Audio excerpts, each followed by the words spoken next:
I was hiking with two friends, Sarah and Mike. We had been walking for hours and everyone was tired. The trail was long, and it felt like we would never reach the small town on the other side of the forest. That's when I saw a narrow path cutting between the trees. The path was dark, almost black, and the trees leaned close over it like they were trying to hide it. A wooden sign stood by the side. The words were old and faded, but I could still read them. The hollow path, do not enter. Mike laughed. Looks shorter than the long trail. Let's just take it. Sarah shook her head. The sign says don't enter, maybe it's dangerous. I looked at the narrow path. Something about it made my chest feel heavy, but my legs were so tired. It will be fine, I said. It's just a forest. Signs like that are only to scare kids. We'll save ours. So we stepped in the hollow path. And that's when things began to change. At first it was just quiet, too quiet. The sound of birds vanished. Even the wind stopped blowing. The only sound was the crunch of our boots. I laughed nervously. Guess the animals don't like this place. No one answered. Sarah kept looking over her shoulder, and Mike pretended to be brave, but I could see his hands shaking. The trees here were strange. Their trunks were thick and covered with dark holes, round, deep hollows, like mouths frozen open. Some were small, some big enough for a person to crawl into. When we passed the first one, I swore I heard something. A faint sound like a whisper. Did you hear that? I asked. Hear what? Sarah's voice cracked. A voice. From the tree. Mike laughed, but it was a weak laugh. You're just tired. We kept walking. Then another whisper. Clearer this time. Said my name. Daniel? I froze, my skin turned cold. Did you hear that one? I whispered. Sarah nodded slowly. Her face was pale. It said your name. Mike tried to act tough, but he walked faster. Let's just keep moving. But the farther we walked, the more the hollows whispered. Not just my name, Sarah's, Mike's. Over and over, in voices that sounded like us, but broken, twisted. And the deeper we went, the colder it became. It was still daylight, but the forest grew dark as if the sun couldn't reach this path. We walked faster. None of us wanted to talk. The whispers followed us, sliding from one hollow tree to another. It was like the forest knew our names, our secrets. Then Sarah screamed. I spun around. She was gone. Her backpack was lying on the ground, but she wasn't there. Sarah. I shouted. My voice echoed, but no answer came. Mike's face turned white. Where did she go? We searched the trees, the ground, everywhere. No footprints leading away. Just nothing. Like she had been pulled into the air. Then we saw one of the hollow tree holes was wet. Dark liquid dripped down its bark. And deep inside I thought I saw fingers. Pale fingers, curling before vanishing back into the dark. Mike grabbed my arm. We need to get out of here. Now. We ran. The path twisted and turned, but no matter how far we ran, we didn't leave. The trees grew closer, the hollows wider. And then the shadows came. At first I thought it was just the dark playing tricks. But they moved. Tall, thin, faceless things crawling out of the hollows. Their arms were long, their heads bent like broken sticks. They didn't walk. They drifted. Their whispers grew louder, pressing into my skull until I thought my head would break. Mike shouted, "Stay back." He picked up a stick and swung at one. The stick went through it like smoke. The shadow grabbed him. He screamed as it dragged him toward a hollow tree. His nails scratched the dirt, his eyes wide. Daniel, help me. I grabbed his hand and pulled, but the shadow was stronger. The tree's hollow stretched wider, like a mouth opening. And then Mike was gone. His scream cut off like someone had slammed a door. I was alone. I didn't know where to go. My legs shook, my chest burned. I stumbled through the path until I came to a clearing. In the center stood a stone altar, cracked and covered in moss. Around the altar lay things. A shoe. A torn jacket. A rusted watch. I picked one up and froze. It was Sarah's bracelet. The one she always wore. My stomach turned. I dropped it. The air grew heavier. The hollows in the trees around the clearing all began to widen, breathing like lungs. Whispers poured out, louder than ever, all at once, screaming inside my head. Join us. Stay. The hollow path is home. I covered my ears, but the voices were inside me now. The shadows slid out from the hollows, circling me. Their long arms reached. Their faceless heads tilted. I backed up against the altar, shaking. Please, I begged. Let me go. The shadows stopped. One stepped forward, taller than the rest. It raised a long arm and pointed at the altar. I looked down. The symbols glowed faintly, red like fire. The stone pulsed like a heartbeat. And I understood. The path wasn't just a road. It was alive. The forest was feeding. And I was the next meal. No, I whispered. I won't. I grabbed a sharp rock from the ground and slashed at the nearest shadow. It hissed, the sound like hundreds of voices screaming at once. The shadow pulled back, but more came forward. They pressed in, arms wrapping around me, dragging me toward the altar. I fought, kicked, screamed. But they were too many. The last thing I saw before the world went black was the hollows opening wider, like mouths waiting to swallow me. I woke up lying on the side of the main road. It was morning. The sun was shining. Birds sang. Cars passed by. For a moment I thought it had been a nightmare. But then I looked at my hands. They were covered in dirt. My nails broken from clawing the ground. And on my wrist, Sarah's bracelet. I never took it. I don't know how it got there. Since that day I've never gone near a forest again. But sometimes when I walk down the street at night I hear the whispers again. They call my name from dark corners. They follow me in mirrors. Because once you walk the hollow path walks you too.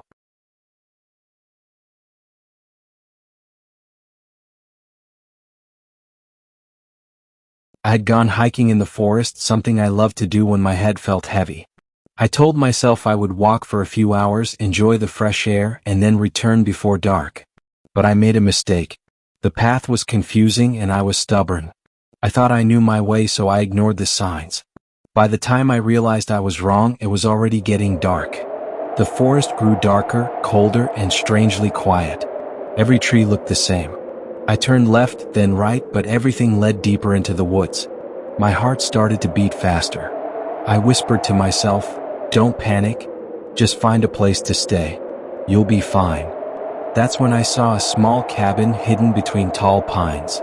It looked old, the wood dark with age. My first thought was relief, shelter. But then I noticed something strange.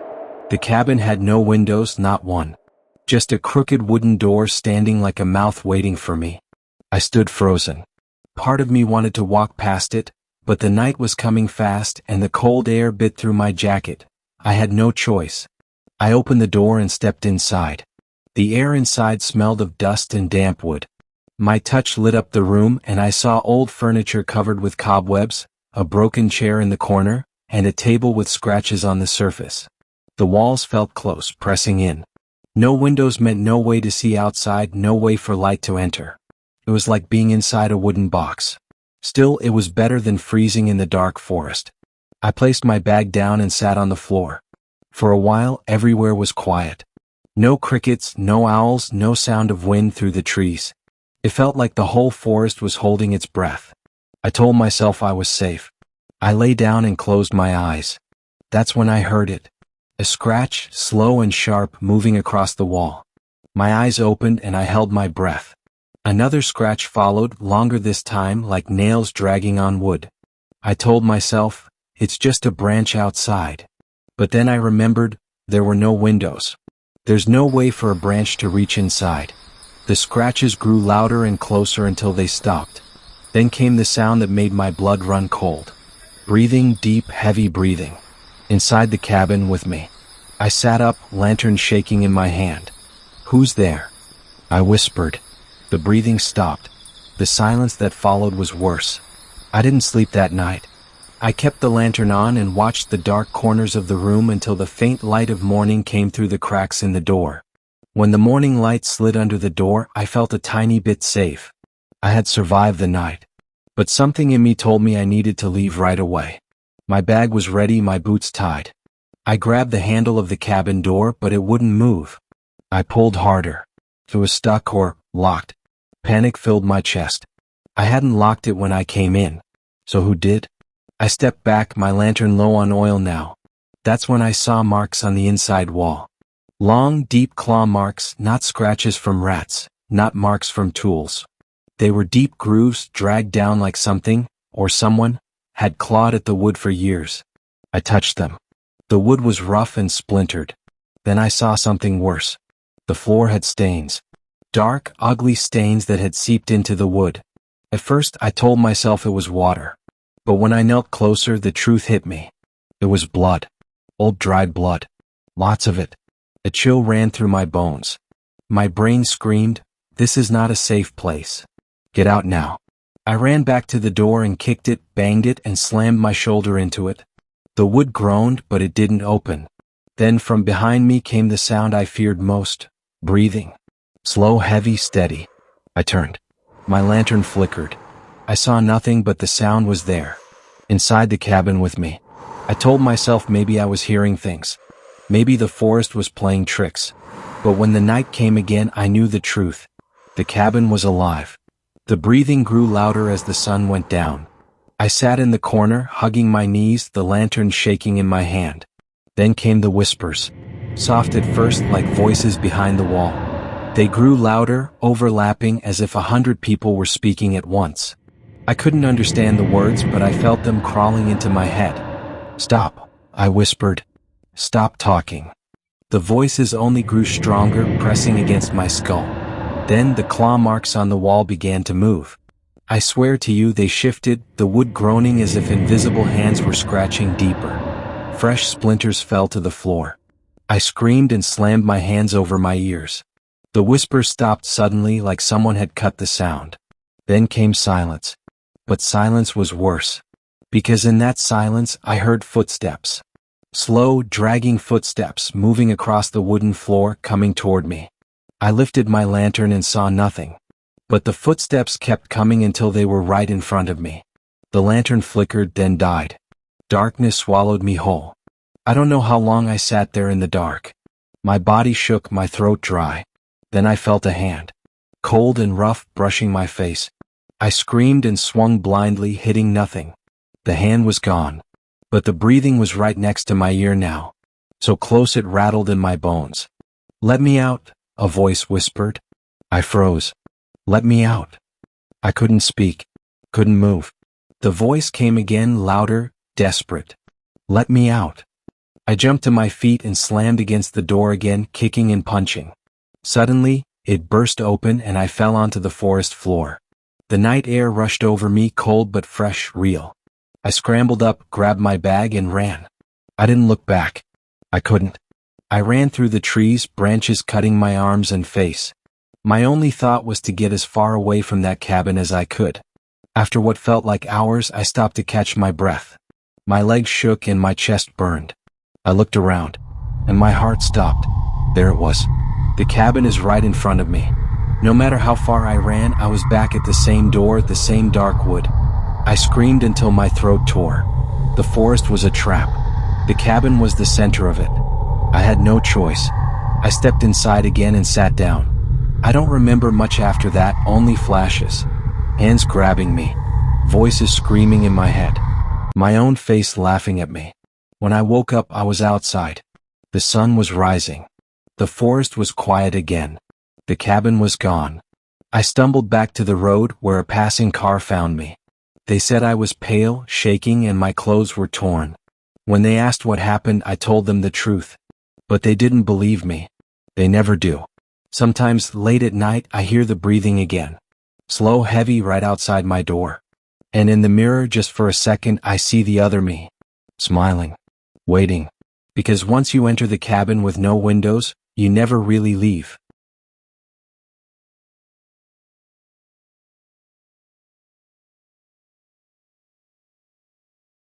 I never thought I would tell this story. If you are reading this, I hope you never make the mistake I made. I went into the forest alone. People say the forest is not safe, but I laughed at them. It started after my girlfriend left me. We were together for 3 years, and one morning she said she was done. She walked away and never looked back. My chest felt heavy every day. I could not eat, I could not sleep, and I wanted to run away from everything. So I packed my bag and told myself, "Ethan, you need peace. You need to be alone." There was a place people always talked about called Black Pine Forest, tall trees, deep shadows, quiet paths. Some said it was beautiful. Some said it was cursed. I didn't care. I just wanted to breathe. I carried a tent, food, water, and a small lantern. When I reached the small town near the forest, an old man at the shop stopped me. "Don't go there at night," he said, shaking his head. "That forest feeds on lonely people." I smiled and told him, "I'll be fine." But deep inside, a part of me felt a little afraid. Still, I went in. I walked into the woods until I found a small clearing. The sun was going down and the air smelled like pine. The trees stood tall like soldiers, their branches covering the sky. I set up my tent and made a little fire. For a while I felt calm. The silence of the forest was different from the noise in my head. I thought maybe this is what I need. But when I lay down in my tent, I heard something. At first it was soft like the wind moving through the trees. But then it grew clear. Ethan. I sat up fast. My heart jumped. I looked around but there was no one. Just the dark trees. I told myself it was my mind. I was tired. The wind can sound like voices. So I forced myself to sleep. But before I closed my eyes, I heard it again. Ethan. Come here. This time I felt cold all over. The next day I tried to forget what happened. I told myself it was only in my head. Maybe I was just too tired. I walked deeper into the forest, hoping to clear my thoughts. The trees were so tall that they blocked most of the sun. Everywhere looked the same. Pine needles covered the ground like a green carpet, and the air was calm. But something strange happened. No matter which way I walked, I kept coming back to the same clearing where my tent was. I tried going north, but I came back. I tried east, but I came back. My legs were sore and sweat ran down my face. It was like the forest didn't want me to leave. I told myself, don't panic. It's just your bad sense of direction. That night I made another fire. The flames cracked and popped and I sat close to feel warm. I kept telling myself, nothing will happen tonight. Nothing. But when I crawled into my tent and turned off the lantern, I heard it again. The whisper. Ethan. I froze and my heart pounded. This time it wasn't just a strange whisper. It was her voice. My ex-girlfriend. Ethan, it's me, the voice said, soft and sad. I miss you. Come back to me. I sat up quickly. My mouth went dry. For a moment I wanted to run outside. I wanted to believe she was there. But how could she be? She was miles away in the city. The voice came again. Please, Ethan. Don't leave me here. I need you. I pressed my hands over my ears, shaking my head. No, you're not real. But the voice grew louder, coming from the trees all around me. It wasn't just her anymore. It was my mother's voice, my best friend's voice, and all of them were calling my name. Ethan. Over here. Come with us. The whispers circled my tent, moving left to right, close then far, like invisible people were walking around me. I held my lantern tight in my hands, my whole body shaking. I wanted to run, but my legs felt heavy like stone. I did not sleep that night. I sat with the lantern burning until morning came. The morning sun gave me little comfort. I was tired, my eyes burning, but I forced myself to walk again. I needed to find a way out. The forest looked normal at first. Birds chirped, squirrels jumped from tree to tree. The light broke through the pine branches. But when I looked closer, I noticed things that made my stomach twist. There were carvings on the trees. Circles with lines inside them like symbols. Some looked like faces. Some looked like open mouths.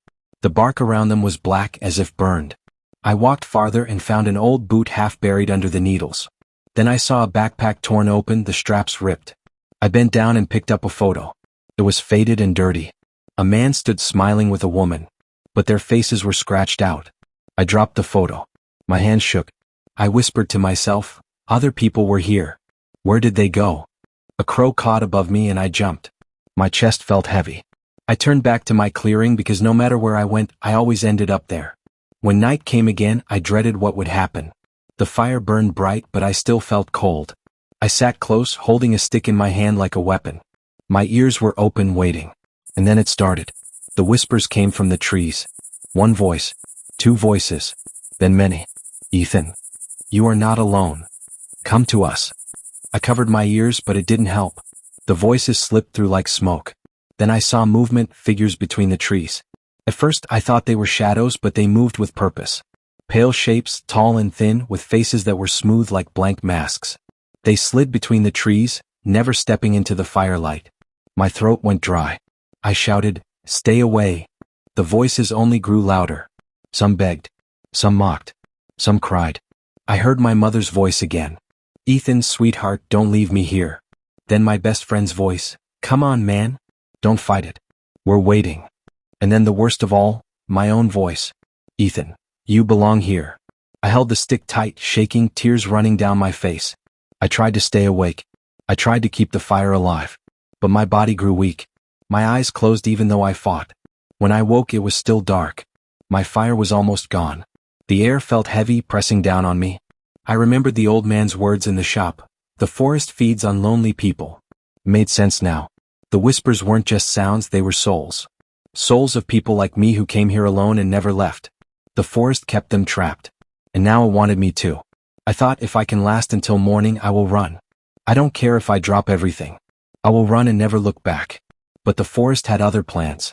I fed the fire with all the wood I had. I prayed it would last. The whispers grew loud, turning into screams. The figures stepped closer, circling the clearing. I could see their pale arms stretching toward me. Their blank faces bent in strange shapes, like mouths forming words. And then, she came. Out of the shadows, my ex-girlfriend's figure walked slowly into the firelight. Her eyes were wet, her face sad. She looked real. Too real. Ethan, she said. Please. Don't fight me. I still love you. I dropped the stick. My chest ached. You're not real, I whispered. But she reached out her hand. If you come with me, you'll never be alone again. Tears filled my eyes. I wanted to believe her. I wanted the pain in my chest to stop. The voices screamed together, louder and louder. The fire burned low. My lantern flickered. I stood. My legs moved on their own. I stepped past the edge of the firelight into the dark. Cold hands brushed against my arms. Shadows wrapped around me. The last thing I saw was her face smiling, but it twisted into something pale and empty. Then the darkness swallowed me whole. I don't remember dying, I don't remember falling. All I know is the endless forest around me. Now I am one of them. When the night falls and another lonely traveler comes, my voice is there too. Ethan. Over here. Join us. The forest took me, and it will take you too if you walk into Black Pine alone. Weeks later, hikers found my abandoned tent. My bag. My lantern burned out. They whispered to each other, wondering where I had gone. That night, one of them woke to a soft sound outside their tent. A voice, it was my voice. Come here, come here. They woke up, grabbed and rescued me. I stayed with them for 3 days before going back to the city.